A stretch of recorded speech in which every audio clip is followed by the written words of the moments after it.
Bueno, más cositas que contarles. Nuestro principal monumento, nuestro más valioso monumento va a ser protagonista en los próximos minutos. Bueno, protagonista, la autora de un libro que habla sobre el particular, pero que habla precisamente de esto. Algo avanzamos en la última visita que hizo la Asociación Amigos de la Alcazaba a este plató, para hablar de esas visitas guiadas a los castillos de la provincia, castellología, creo que era el término que se emplea. Bueno, hablamos de este libro que se iba a presentar, una de las actividades paralelas, la cadena interpretativa del patrimonio, el conjunto monumental de la Alcazaba de Almería. Un libro que analiza tanto su situación como la del entorno de la Alcazaba. Ahí habría que mucho que hablar. Se presentaba hace pocas fechas, hace unos días. Su autora se llama Adela Salmerón, es historiadora del arte. Bienvenida, buenas tardes, Adela. ¿Qué tal, cómo estás? ¿Por qué elegiste esta carrera? Porque me encanta. Te gusta, evidentemente. Me encanta. Me da la impresión que de esas carreras que es algo son vocacionales, ¿verdad? ¿no? Sí, porque es claro, hay que acercarte al arte tiene que ser porque te gusta, si no, de lejos, ¿no? Bueno, este trabajo, este libro, no en papel sino en digital, que está editado por la Universidad de Almería, ¿sí? Y es el trabajo fin de máster de comunicación que has hecho recientemente. Sí. Dedicaste a ver cómo está la Alcazaba y su entorno, ¿no? Exactamente. Hice una cadena interpretativa del patrimonio, la desarrollé en relación a lo que podía ser la Alcazaba y luego se la apliqué directamente a ella, analizando los puntos fuertes o los puntos débiles que podía tener el conjunto. Cuéntanos resumidamente qué es lo que vamos a encontrar en ese libro, la presentación del otro día, tu exposición. Bueno, yo lo que hice fue exponer un poco, pues bien, esas dos partes en las que estaba dividida. Una primera parte en la que yo desarrollo la cadena, hago un compendio de cómo está el estado de la cuestión de la Alcazaba, a través de la historia, a través de las restauraciones, normativa arqueológica al respecto, toda la que se pudo recopilar. Y luego en una segunda parte lo que hago es todos los pasos de la cadena se la fui aplicando al conjunto monumental para analizar sobre una metodología científica, no por partes separadas, sino todo en conjunto, analizar todo lo que se estaba haciendo sobre la Alcazaba. Estamos hablando, por ejemplo, de historia, legislación, evolución de la gestión del monumento, paisaje y relación con el entorno, etcétera. Museología, sí. En fin, todo lo que abarca el patrimonio en sí. Eso te lleva un trabajo, ¿no? Es bastante laborioso, sí. Claro. ¿Y con qué te has encontrado? ¿Hay algo que te haya sorprendido, que no conocías? No, pues yo en general valoré bastante bien el trabajo que se hace sobre la Alcazaba. Quizá había algunos puntos débiles, sobre todo en cuestión de patrimonio ambiental, porque no debemos solamente de analizar el patrimonio monumental en sí, sino también en relación al entorno. La Alcazaba sabemos que está dentro de la trama urbana y también está dentro de un espacio ambiental. Claro. No pueden quedar separados, entonces tiene que haber un compendio de todo. Así es. Hablas aquí, o por lo menos la información que tengo, de diferentes etapas: valoración, evaluación, revalorización y mercantilización, ¿no? Que son temas, puntos a tocar.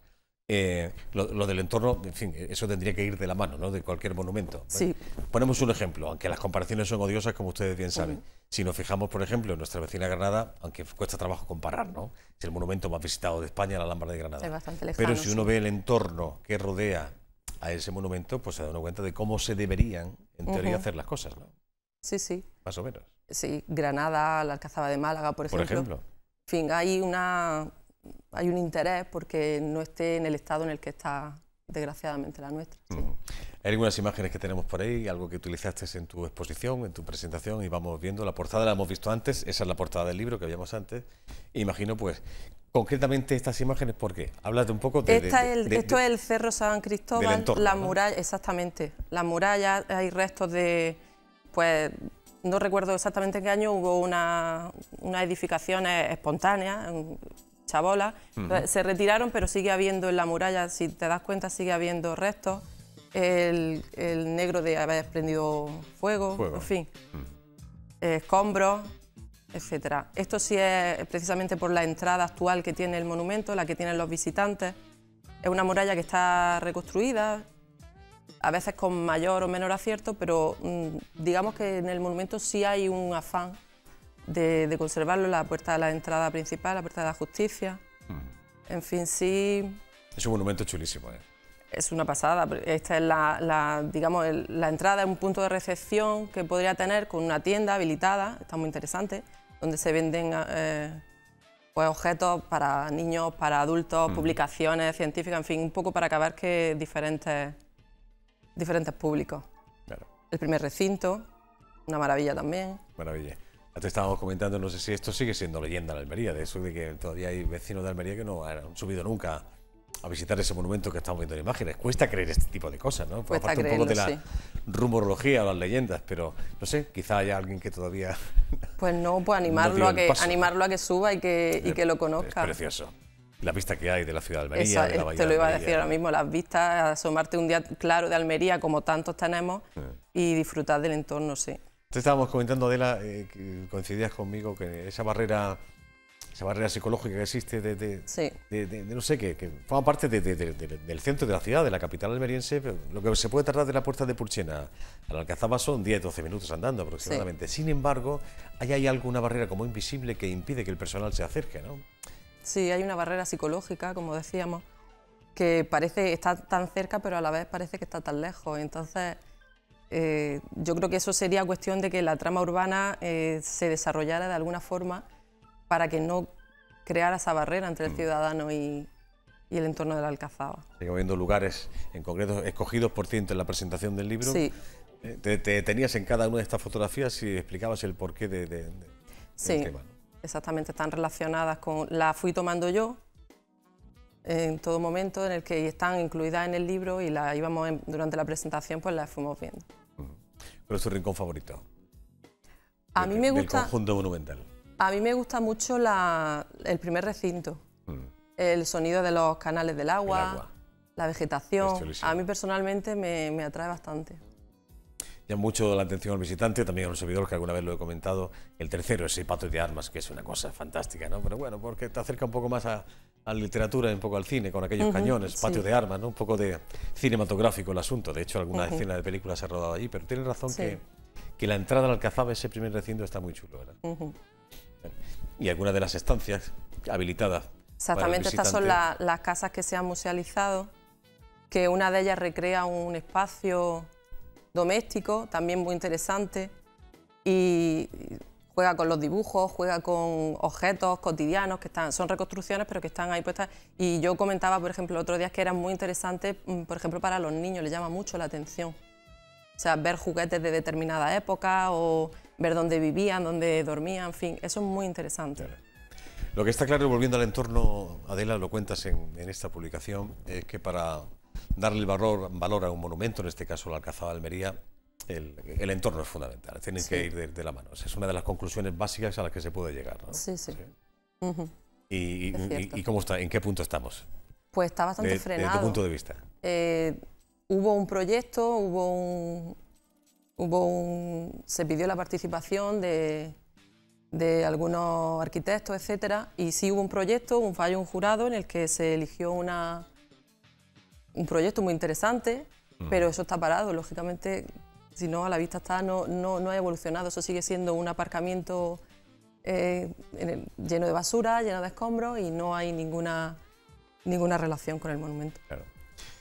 Sería interesante preguntar al visitante cuando llegue y ve esto qué es lo que opina, ¿no? Porque dirán, sí, ¿cómo es posible que en este monumento tan chulo, tan importante, la Alcazaba más importante de Europa, el entorno como está, en estas condiciones? Bueno, tampoco lo vamos a convertir en el Albaicín de Granada de la noche a la mañana, porque sería imposible, pero quizá empezar a mover algunas cosas. Algo diferente, ¿no? Sí. ¿Sí? Bueno, ¿satisfecha con tu trabajo, con este trabajo fin de máster? Sí, sí, muchísimo. Ha tenido aceptación muy buena y muchísimo apoyo por parte de la Asociación de Amigos de la Alcazaba, de la editorial de la universidad. Nada más que agradecer a todos. Bueno, ese máster de comunicación, ya que en fin, forma parte de ese trabajo fin de máster, ¿de qué iba este? Pues yo lo hice principalmente porque quería optar a hacer la tesis doctoral. Necesitaba la suficiencia investigadora que me ha dado pie a... Yo sigo trabajando en mi tesis y este trabajo me lo dirigió José Luis López Castro y también se lo quiero agradecer. También tuvo una gran labor.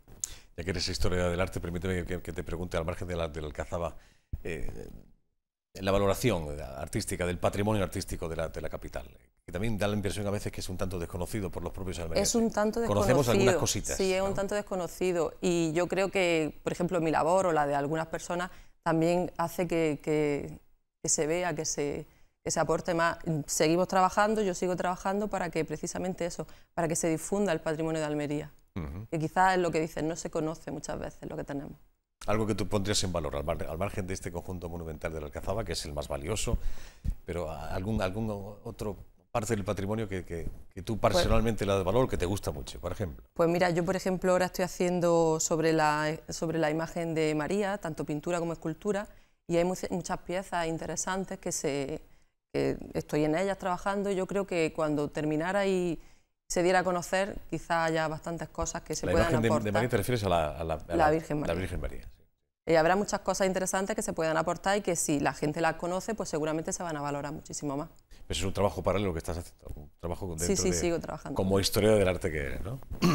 ¿Y qué podemos avanzar? ¿Me puedes avanzar algo de lo que estás haciendo? Pues estoy abarcando toda la provincia, estoy documentándome bastante, trabajo el tema histórico, artístico, iconográfico, y ya te digo, pues piezas que prácticamente no se conocen o se desconoce. Se conoce la obra pero no se conoce documentación sobre ella, pues estoy sacándola a relucir a ver si podemos tener algo curioso. Escultura, pintura. Exactamente, las dos cosas. ¿No? ¿Sí? Bueno, te agradezco la visita, Adela. Muchísimas gracias. Enhorabuena por tu trabajo. Gracias. Una de las conclusiones a las que se puede llegar en el caso de la Alcazaba, ese entorno es especialmente singular y valioso, pero se encuentra en un estado, bueno, podemos descalificar de un tanto deplorable. Necesita meterle mano, por decirlo de una forma coloquial. Volvemos a salir al exterior con otro libro. Aquí estuvo su autor también hace, creo recordar, un par de semanas aproximadamente, contándonos una historia, a mí particularmente, es algo que me llama mucho la atención. Ya lo hizo con un primer trabajo, Prohibido excavar en este pueblo, de la editorial Buquet del Grupo Planeta, y el amigo Óscar Fábrega se lanza a contarnos su visión particular, incluso con, como pone entre paréntesis, un recorrido con desvíos, y lo deja claro, por la misteriosa figura de Jesús de Nazaret. Un libro, la verdad, que muy interesante, 800 páginas, nada más y nada menos, bajo el título Pongamos que hablo de Jesús. Lo presenta esta misma tarde en el Museo de Almería. Juan Domínguez, de nuevo contigo.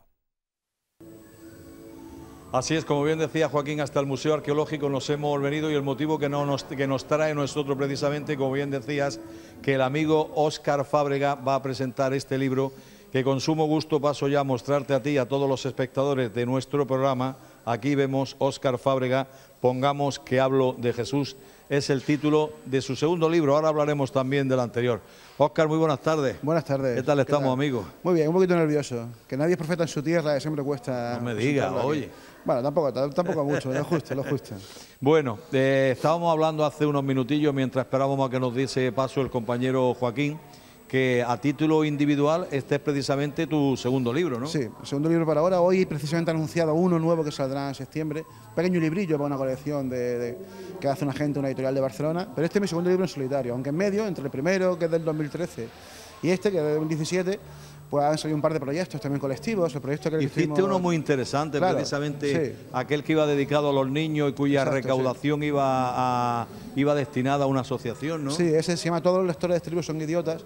Salió en noviembre, a principios de noviembre, y la verdad es que se ha vendido muy bien, vamos, para ser un proyecto totalmente sin ánimo de lucro, y también eso, escrito por chavales de 14, 15 y 16 años.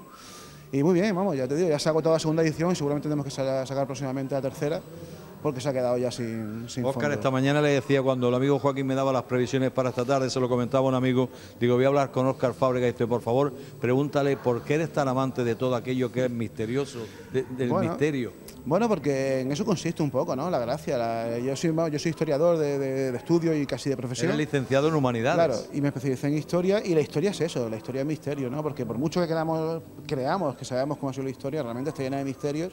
Y si no nos ponemos de acuerdo sobre quién fue el culpable de la guerra civil, imagínate cuando nos vamos siglos para atrás, ¿no? Claro. Y especialmente me interesan los personajes religiosos, ¿no? Que son especialmente llamativos y especialmente misteriosos, ¿no? Entre comillas. Y por eso de ahí este libro sobre Jesús, precisamente. Hasta donde puedas, cuéntanos un poquito de la sinopsis del libro. Bueno, el libro es un estudio histórico. Libro bien hermoso, ¿eh? Bien hermoso, sí, son 816 páginas, sí. Un estudio histórico con desvíos, como dice el propio subtítulo del libro, sobre la figura de Jesús. Y por un lado, a la vez que es riguroso y académico en muchas partes del libro, por otro lado es muy divulgativo, muy ameno, porque me dejo seducir por muchas propuestas, entre las dos cosas que se han hecho del personaje, pues entre otras cosas, si estuvo casado, si murió realmente o no murió en la cruz, y algunas cosas así, ¿no? O sea, pero yo creo que para que contente un poco a todo el mundo. El tema muy interesante, ¿eh? El tema es totalmente interesante, yo creo que le gusta a todo el mundo, tanto a ateos como creyentes, como agnósticos, como lo que sea, porque es un personaje que, quieras que no, ha acompañado la historia de la humanidad y la historia europea de hace 2000 años, y a todos nos interesa, vamos, yo creo. Óscar, estamos viendo precisamente imágenes de este pequeño stand que han montado aquí los amigos de Vivabook, y estamos viendo precisamente el anterior, prohibido excavar en este pueblo.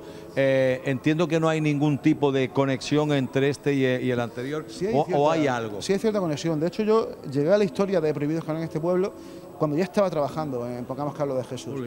Porque es la historia de un cura francés que se hizo millonario y tal, y el misterio consistía precisamente en cómo se hizo millonario el cura, y una de las hipótesis que se planteó es que encontró algún tipo de documento, algún tipo de pergamino, algún tipo de secreto que ponía en jaque a la Iglesia Católica y tal. Entonces yo llegué a esa historia precisamente investigando este libro, y o sea que de alguna manera sí están conectados, ¿no? Por lo menos sutilmente hay un pequeño hilo rojo que los une, sí.